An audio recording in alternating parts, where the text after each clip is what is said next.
We just have so far to go. I didn't think we passed the ball to each other in the first half. You know, everybody was trying to get theirs a little bit, and it just looked bad.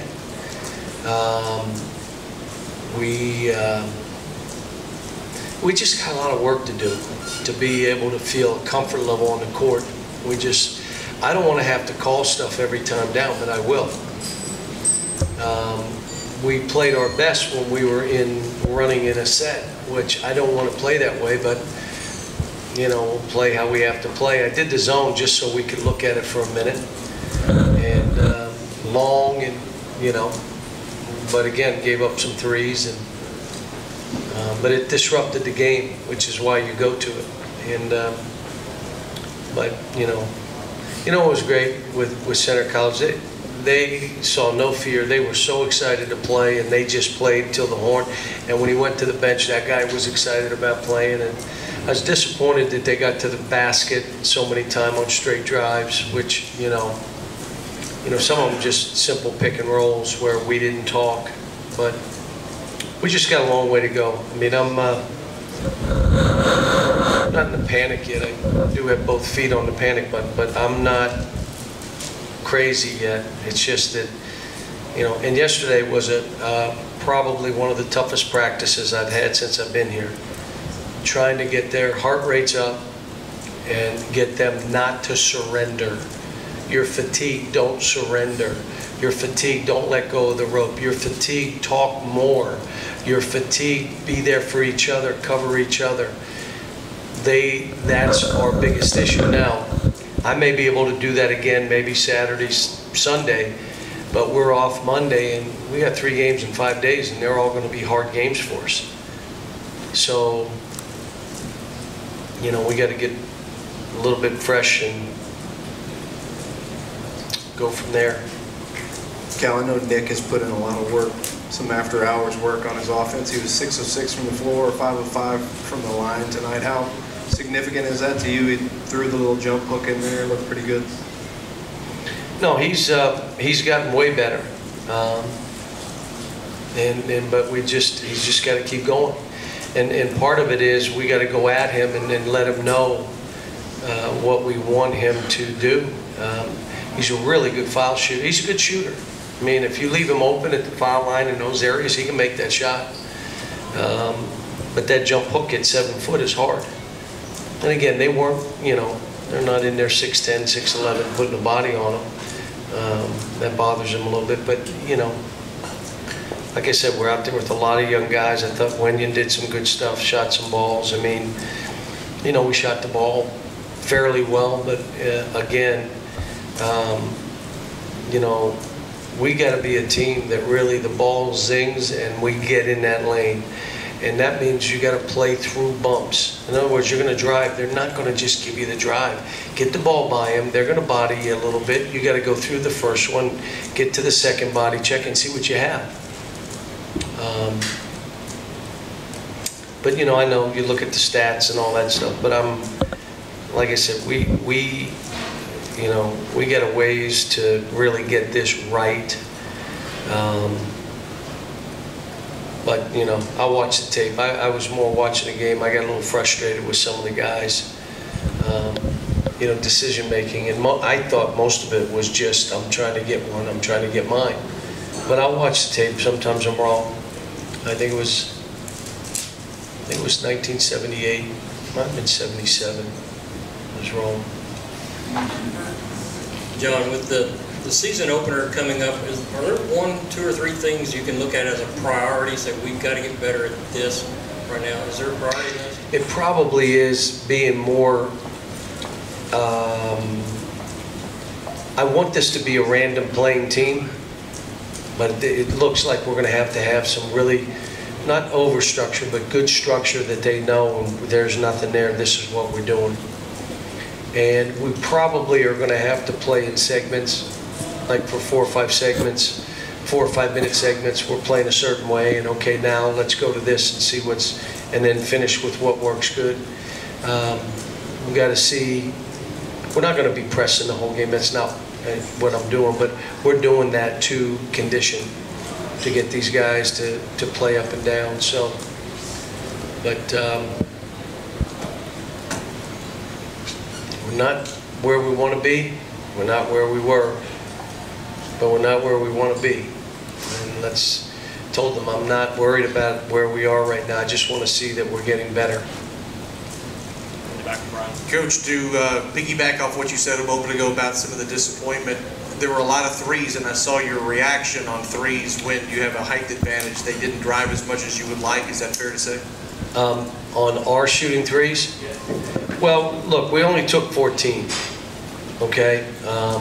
But there were a couple where the lane was open, drive down the middle and dunk it on everybody.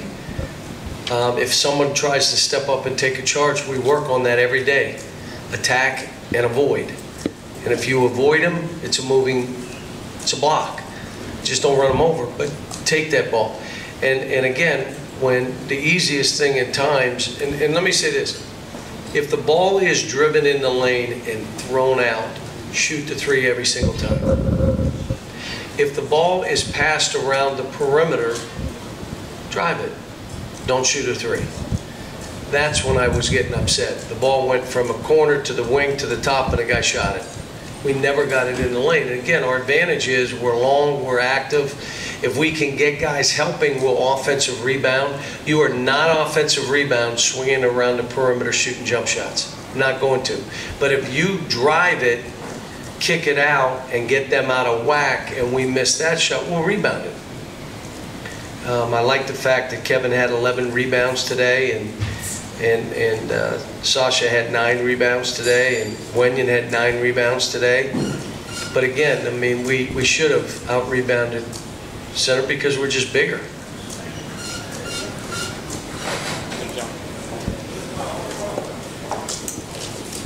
John, Veterans Day is coming up. The football team is kicking off Lexington's Week of Valor tomorrow. Are you going to do anything special with your team? And what would you like to say to all the men and women who have served?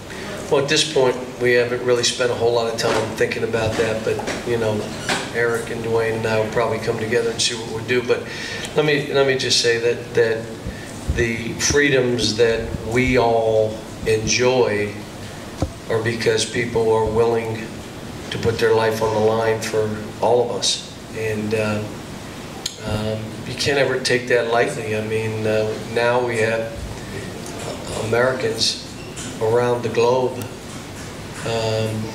trying to protect us here at home in what they're doing. And you know, it's for my team and for all of us to really recognize, and we've done a lot of stuff with the different military here, especially within our state, with the National Guard. But yeah, this is a special time, especially now with all that's going on around the world. Coach, how would you assess Diallo's progress through these 3 games? What things do you like, and where do you feel like he needs to focus on improving? He's got to get better, and that's okay. I mean, where he is right now is not where he's going to be in a couple weeks, and 3 weeks, and 4 weeks, but we all hope it was, you know, when you get fatigued, you start like being lackadaisical. That's what I'm saying when you start surrendering to fatigue. And I think what you're talking about is you saw 3 or 4 plays where, wow, he just kind of went after it nonchalant. Well, again, when you're fatigued, you surrender. And that's the stuff that we're trying to do in practice. Get guys, when you're tired, go get that ball and then go dunk it. Come up with that ball. Don't flip a lazy pass. Don't do it. But, you know, again, he's a freshman. Freshman like all these kids. And what we're asking them to do, they've never done before. All of them. They've never played this hard. They've never played this way. They don't even understand when we start Friday and it's for real, it's going to be up another level. And the teams we're starting to play, whether it's Utah Valley and with a bunch of kids back in Vermont, a top 50, 60, 70 team, whatever they are, with all their guys back, and they've had 2 or 3 back-to-back great seasons. I mean, they're hard games, and then you got to go play in Chicago, Kansas. You know, I mean, this is it's pretty heady stuff to throw at these guys right away. John, you played quite a bit of zone in the second half. How did you think you looked in the zone? I'll look at it. I was really, the one that just disappointed me is the skip over the top and Wenyon 6'9" and that kid 6'3", and if he drove it, we're in a zone.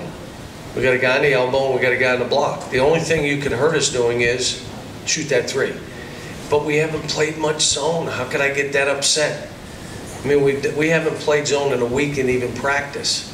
So we went to it, and I told Coach Barbie, just talk to him, and let's see what that big lineup looks like when we're playing. And I'll tell you, we got our hands on a lot of balls. You're really that long. It's pretty good stuff. Got time for one final one.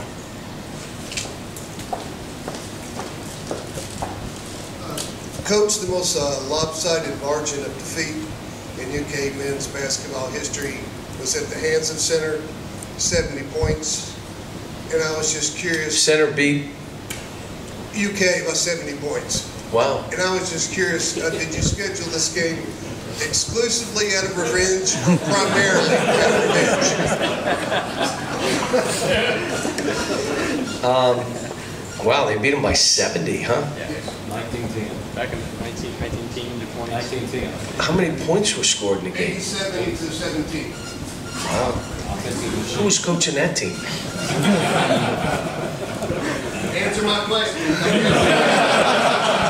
No, again, this is the one thing, and Coach was so appreciative, but we are too. I mean, I want teams to come in and run all their stuff and out of bounds plays to try to score and get their kids to feel good. And we try to leverage this program to help to become involved in the state and what we do. And St. Thomas, Moore came in and had alums, and they were cheering up. It was funny when we played Moorhead and they were cheering, and you could hear them chanting in our building, which I think is kind of neat. But it's a way of helping different programs, and this thing is kind of unique in that the seat I sit in, you cheat the position if you're not reaching out to help. And the same with this program. We have a chance to help other programs. And I know when we schedule a non-conference game, that's more beneficial to that other team than us. And the only, players or the programs I remember is when I was at UMass and Memphis and they wouldn't play me. So now I won't play them. They're out. But everybody else is in play. Who's that?